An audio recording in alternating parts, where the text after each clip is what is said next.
Coronation Street, P. 694/274, Part 1, Take 1. Edited?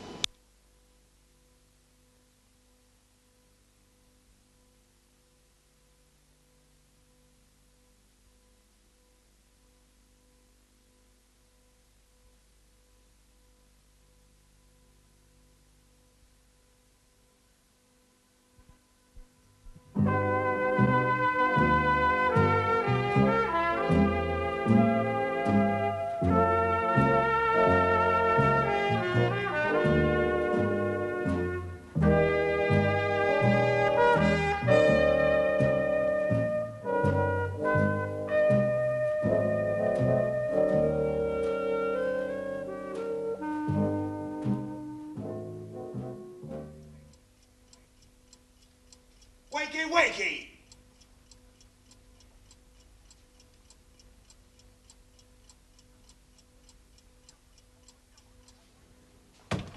Come on, you lads, wakey, wakey, it's after 8 o'clock. Rise and shine, Billy.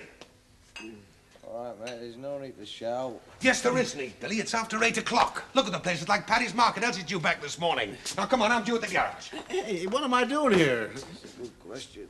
I feel as if I've been making lunar landings on my head all night. Come on, Billy, on your feet, love. Give us a hand, will you, to tidy the place up? All right, mate, give us a chance to come round. Like 24 hours? Oh, my mouth feels like the inside of a cement mixer. I could do with a cup or something. Like hot, sweet coffee, for instance. Or preferably a long, cool glass of orange juice. Orange juice? This is not downtown Birmingham, mate. We don't drink orange juice in this part of the world unless we're sick. Come on, Mike, get your feet down. Make me some ashtrays. Hey, I don't remember him being so mean last night, do you, Billy? Different animal in the mornings is the Howard. All bitter and sullen. Till he's had a good scratch. I'm fucking out of my mind last night letting you crowd in here. Look at the state of the place. It wasn't me, mate. It was them others. Yeah, I kept telling them. Hey, this is somebody's home, I kept saying. Would they listen? Not a bit. Oh, so I reckon they ought to be conscripted to doing all the clearing up. Fairclough and Langton and Bet Lynch. Julie, Rita, and Carol. And that one with the quaint name, Deirdre. Who? Deirdre. What, the stack to her spint that kept wanting to do a belly dance standing on her hands? Right. Don't remember her. Oh, come on, lads. Cut the double act and give me your hand help, will you? If Elsie sees this place is going to blow a top. But I tell you what we'll do. We'll strike a bargain with you. Right, Wilbur? Mike. Oh, right. Sorry, James. Right, we'll get stuck in as we can stoke up first. You know, coffee and toast and a boiled egg. Boiled eggs, Puts a yeah. lining on the stomach, does a boiled egg. Dean Martin swears by them. Hey? Nothing. American joke. No. I'll do a deal with you. We'll have cups of coffee all around, and will you give me a hand? Scout's honor. Apache honor. Oh, you are foreigners, you Yanks, ain't you? Billy, not a word about the girls being here, all right? What girls?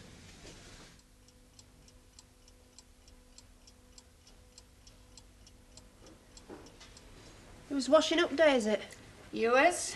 Thought it was. It is. You know, this year's going to be just like last year if we're not careful. Quieter, I hope. No coppers in the size 12s tramping in and out, you mean?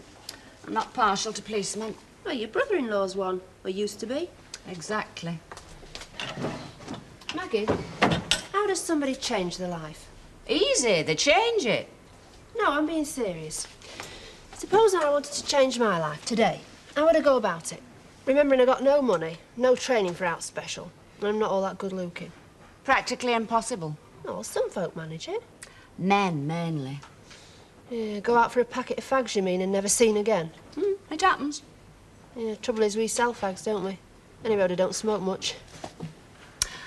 How would you like to change your life? Well, you know how I would. Get yourself a husband. Well, it's one way. It's the only way for most women. But it could be a change for the worse. Well, it's either that or a package holiday. Oh, take my advice. Go for the package holiday. Speaking of fellas, Didn't know we were. you're giving this Yank short shrift, aren't you? You're doing no such thing. Oh, come on, Maggie. Your bomb's over from Germany or wherever to see you. Breath coming in short pants. And what do? Tell him you've got a date with Porky Roberts. Well, I had. I promised Alf I'd got to that do with him last night, weeks since. He could change your life, you know. Who? Yankee Doodle Dandy? Oh, no.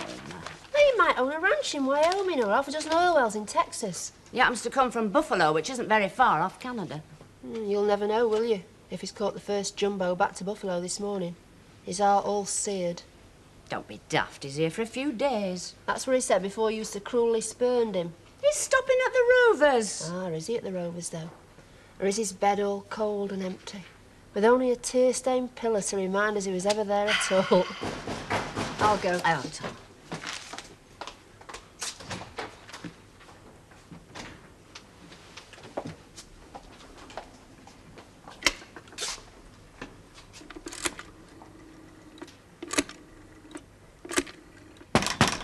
All right, hold your horses.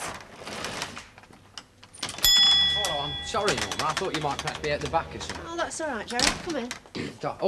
Could I have a packet of mild pipe tobacco, please? Yes.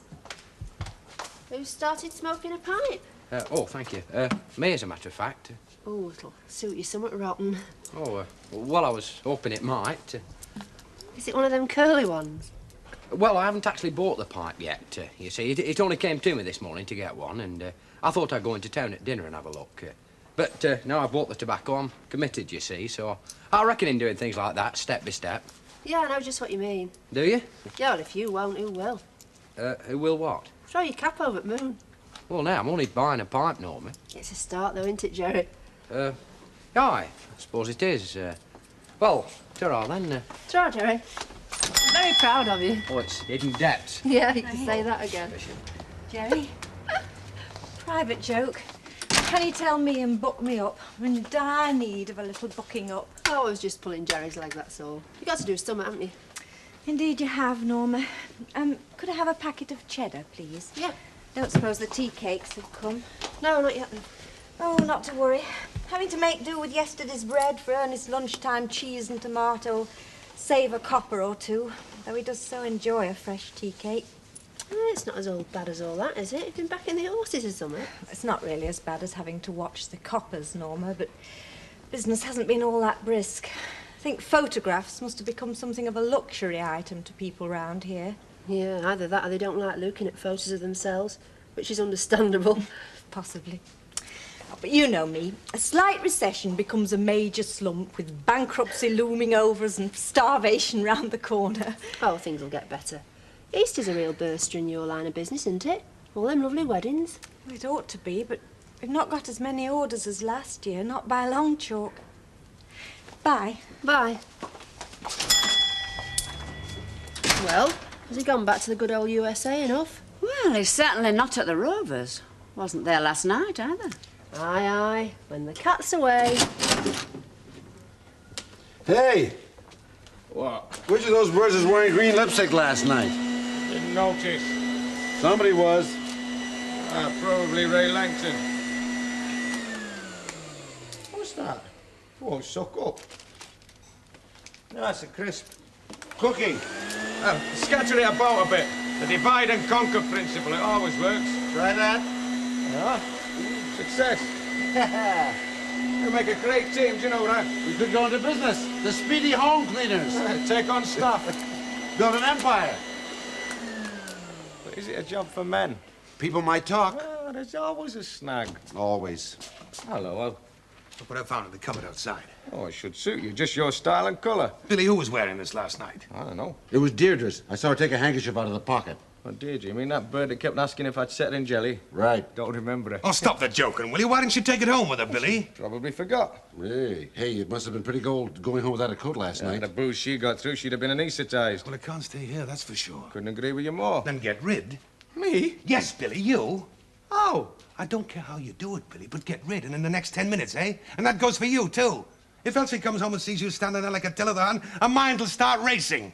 Now, Elsie's mind, stone still, is very dangerous, but when it starts racing, it's lethal. All right?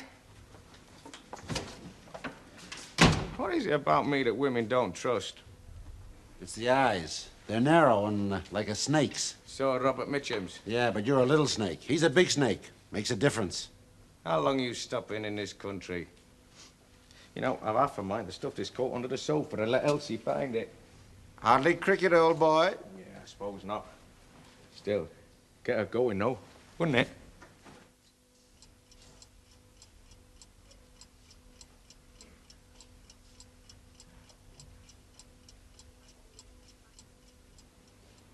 Like 'em, do you? Gorgeous, Elsie. I thought it was just a dutiful mother trip to see your Linda, not a shopping expedition. Oh, no, I couldn't resist 'em. Mind you, I walked past the shop 3 times before I succumbed. Oh, Alan will play pop. My big weakness is shoes. Yeah, mine and all. I never have the money to indulge it, though. Well, you want to get yourself a husband and let him indulge you. Only don't crack on that he's doing it, that's all. Don't you start, Elsie. Well, what have I said? She thinks the only way she's ever going to change her My life dull and boring life. is by getting herself husband. Oh, you've got it all wrong, kid. Hey, you was just recommending it. Oh, getting wed won't change anything. Your life will become more dull and more boring if possible. Change the kitchen sink, load of kids all around Just what I said. I'll tell you something. Every time a woman opens her mouth these days, she's knocking fellas and marriage. It's on paper and telly and radio. Well, we have just woken up from a deep sleep and, you know, broken our chains of bondage. Come again? I read it somewhere. Well, personally, I think you're just killing romance. And what is life without romance? Look at her. She sounds just like Julie Andrews. Ah, she's very young. Oh, you can talk. You're casting your bread on waters at the moment, aren't you? I'm doing no such thing. Aye. What's been happening while I've been away? She only had a visitor from overseas, that's all. Who? Mike Ritchie. Not Greg Vince, Yes, mate. it dropped in out of the blue. Breath coming in short pants. Norma. Now, you see, Norma, that will never happen to you when you get wed. Which reminds me, has anybody seen Out of Alan recently? We've only got him locked in storeroom, that's all. We've hardly seen him. I don't know whether that's good news or bad news. Oh, he'll have been stopping and fretting. That'll be the day. See you, kid. See ya. Try, Elsie.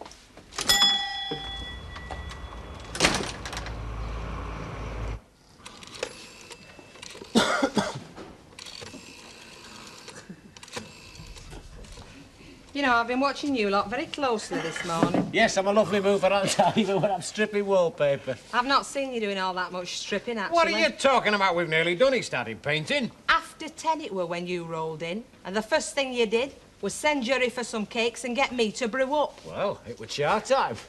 That's right, 10 o'clock till 1:15 every morning without fail. Right, it's a union regulation, is that, Bet? You must have a statutory 10-minute tea break. Yes, but you lot didn't have 10 minutes, did you? More like 3/4 of an hour. I wrote it all down. Good enough. 11:15 when you actually started, and it's now what? 12:30, which means you've worked 1 hour and 3/4 this morning, during which time Len and Ray smoked 3 fags apiece. Ah, but not me, Bet, because I don't smoke. Thinking of taking up a pipe, though. And because you don't smoke, Jerry Boo, that is why you've been doing most of the painting. You know, I think there's another union rule about not being spied on by members of the general public. You think that that's an excuse for us to withdraw our labour? I shouldn't wonder, brother. Go on, withdraw it, I don't mind. I'll do it for what you'll be charging poor Mrs. Walker. I think she's trying to undermine the working man's code, you know. Never do in 1 hour what you can do in 2. Ah, you said it. There's no reply from Deirdre or her, mate. I just think they're still flat out. Well, they wouldn't get back till about 3 o'clock this morning, would they? Yeah, why not take a coat round to their place, like now, and take up where you left off last night? I'll run you around in the van if you want. How about that, Bet? Will you look after the place for us, will you? I will not. There are enough hanky-panky went on last night to last you lot for the next 6 months. Can't let my mum see that coat, can I? You know what she's like. She'll have me and that Deirdre bird engaged.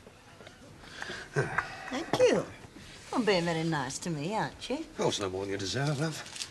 You had a nice journey, did you? Yeah, I just said. Yeah, I was just making sure. And you've been to the garage this morning? No, actually. He was going, but I asked him to look at a car. What car?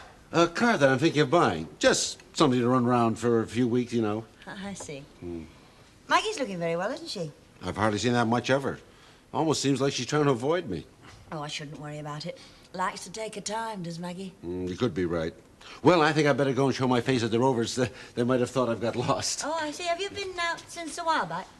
Yeah, that's right. Since a while back. See you later. Yeah, very likely if you're stopping at the Rovers. Good old Rovers. I'll show you to the door, Mike. Cheerio.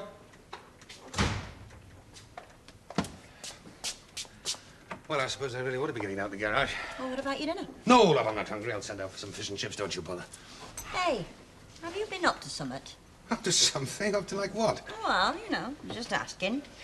You know, like playing cards or drinking at the Rovers. You look very tired. So did he, as if you'd had no sleep, neither of you. Well, it was pretty late when I got to bed, as you know. As I say, just asking. You know what it's like when fellas like Mike get round here? You all get led astray. Well, I've hardly spoken a word to him. I see. Well, say it's nice to be home. It's nice to be home. Anybody up?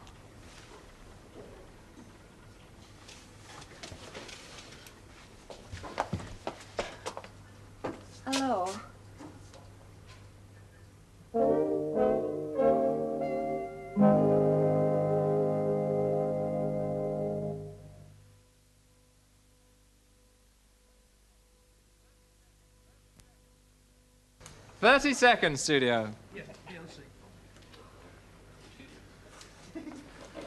Coronation Street, P694, stroke 274, part 2, take 1.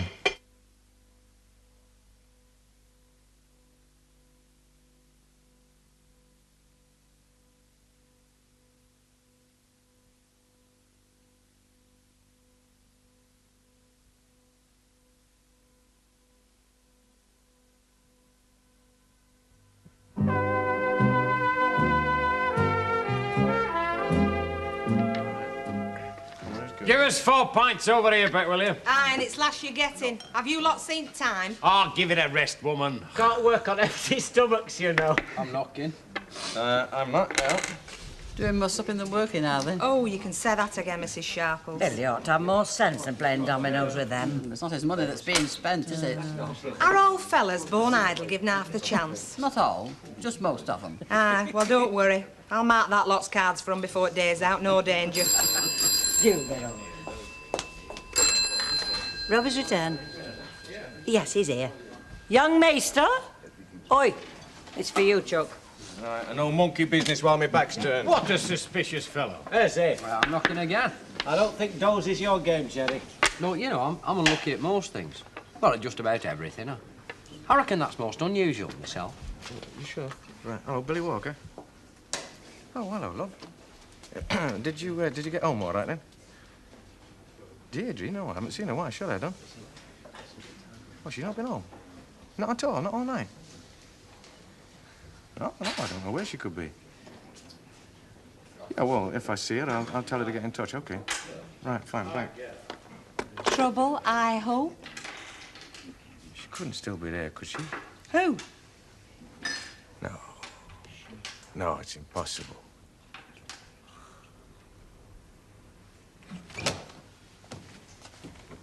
Can't find my coat, Alan. Your coat. Yes, my coat. It's checked.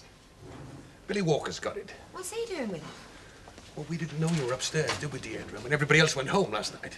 When you saw my coat was still there, did it not occur to No, you? no, it didn't. I'm sorry. I didn't find it till this morning. Well, it would have occurred to me. First thing that had come into my head, in fact. Well, I'm sorry, it didn't. Perhaps I'm not quick on the uptake like other people. Right, there's no need to get nasty. You don't think there is? You really don't think there is, do you? Well, there's no damage done. Oh, no, Deirdre. Just my wife thinks she spent the whole night in my bed, that's all. But I haven't. No, Deirdre, you know that and I know that, but Elsie doesn't know that. Look, do you want me to have a word with her and tell her what's No, happened? thank you. I will, you know. I usually get on very well with fellas' wives. Not with this fella's wife, you don't. Well, she did look a bit mad, didn't she? Well, that's the understatement of the year. Where do you think she stormed off to? I think she's going to get some reinforcements before she comes back and lynches the pair of us. That couldn't be her, could it? No, love, she'd have her hands round your throat by now if it was. Oh, well. I was hoping I was wrong. Has Elsie, What do you think? and seen... Look, can I have my coat, please? It's time I wasn't here. Well, there's one thing nobody could accuse you of being, and that's a gentleman. Bye, Alan. See you around. Well, I doubt it. Look, I'll have a word with her. I will. All right, but don't say I didn't offer. Bye. Where was she? In a drunken stupor in Lucille's room. Oh, what did Elsie have to say? Oh, don't ask silly questions, Billy. I'm sorry, mate. I really am. Look, Billy. Yeah? Will you do me a favor? Just go. You can't blame me, mate. I didn't know she was snoring upstairs, did I? Oh, but I do blame you, Billy. You set the party up. You invited all these people, including her. Now, if you hadn't done this thing, Billy, I wouldn't be in this situation with my wife, would I? So will you please go before I lose my temper and start something? All right, I'll be like that.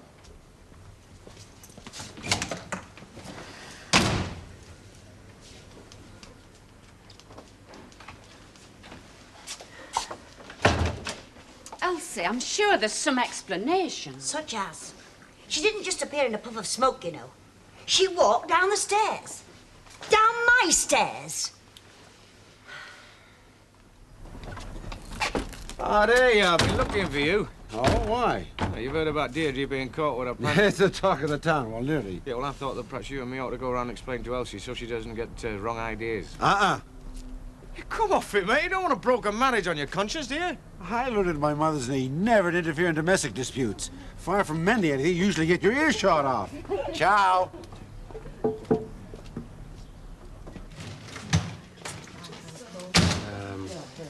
Lot of blood about, is there? Oh, well, I only asked. Oh, come on, Jerry, you're still on one. Oh, on. Ah, hard luck. I don't know. I'm not lucky at flipping darts than I'm at doors, am I? Well, you get better when you get your pipe. I've been thinking about that, you know. They're pretty horrible things, really, aren't they, pipes? My granddad suffocated in Cludgy, you know. It was smoke from his own clay pipe. Really? As true as I'm standing here, yeah. Well, I think I might change my mind then. I mean, you can't just stick them in your gob. You have to light them up and everything, don't you? And double two. Oh, one again. Yeah, well, I'll not bother. Come on, tell us what happened. Yeah, all the gory details. It isn't your drinks we come in for, you know. It's just to hear the tittle-tattle. You won't hear any from me, Mrs. Sharples. There's my mum in, Lucy. Yeah. Well, I better go and make sure she knows the real facts. He's fair cut up, isn't he? Yeah. Well, you know what this Deirdre girl told Norma in the corner shop? She walked in on Elsie just wearing a slip. Well, it could have been worse, couldn't it? How do you mean? She could have been in it altogether. Oh, Mrs. Sharples. And while we're on the subject of tittle-tattle, what's this American's interest in Maggie Clay? Well, not much, I don't think. I heard him talking to Len Fairclough earlier, saying he had a lady friend in Wichita or somewhere. Right, come on, that's it. You've had your dinner now. We're back to work. Oh, go away, you bother me. Me too. If you don't get back to work, I'm going to go and tell Mrs. Walker how you're diddling her. We're not diddling her. We gave her an estimate, didn't we? And we're sticking to it. It can't have been a very fair estimate, otherwise you couldn't afford to waste all this time. She's happy with it. Chuffed. You're diddling her, you must be. Not if she's happy with it. Very rare state is happiness. Jerry Booth, I'm surprised that you're a part and parcel of all this. Well, I would have agreed with you at one time, Bet, but I must say that Mr. Fairclough's right, really. I mean, if you give somebody an estimate, and provided it's not too high or too low, indeed, because then they think you're one of these cut-price merchants and not to be trusted. Well, if they accept it and they're happy with it, and you keep to it, it keeps them happy, so where's the harm? It's immoral. Business. And we're businessmen. I thought you were working men. Everything's a business nowadays, including your trade unions, you know. And only the smart ones survive in business. Middle for diddle. Right.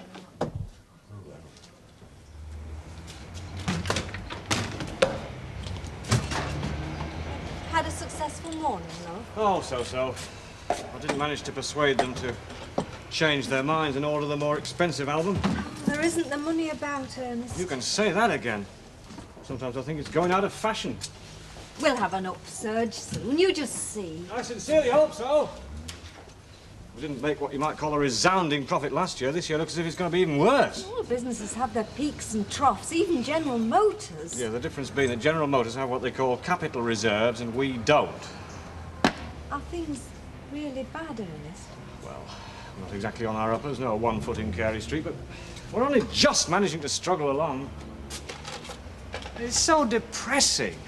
Not to mention dangerous. I mean, it's a well-known business maxim that you cannot afford to stay static. You've just got to expand. What can we do? I don't know. We need a shot in the arm of some sort. Where's Elsie going now, then? Work. She thought it were the best place. Out the way. I'll tell you something. I won't like to be working under this afternoon. Me neither. I think you're enjoying this, Rita Littlewood. And you can wipe a smile off your face too, Alf Roberts. Oh, I'm sorry, but you must admit it's not without its humorous side. I feel very sorry for Elsie. I think we all do. I think you're all rotten. She's very upset. She'll get over it. I mean, it's not as if Alan was actually shacking up. Hey, I've got the story right, haven't I? There wasn't any funny business. Alf Roberts, how can you even think that? Really, Hi. I'm surprised. Hi, Yang. Them for me, are they? They're for Maggie, actually. It's a kind of a peace offering because I've been neglecting her today. Been neglecting me and all. Thanks very much, Mike. You better come through. I'll put him in some water.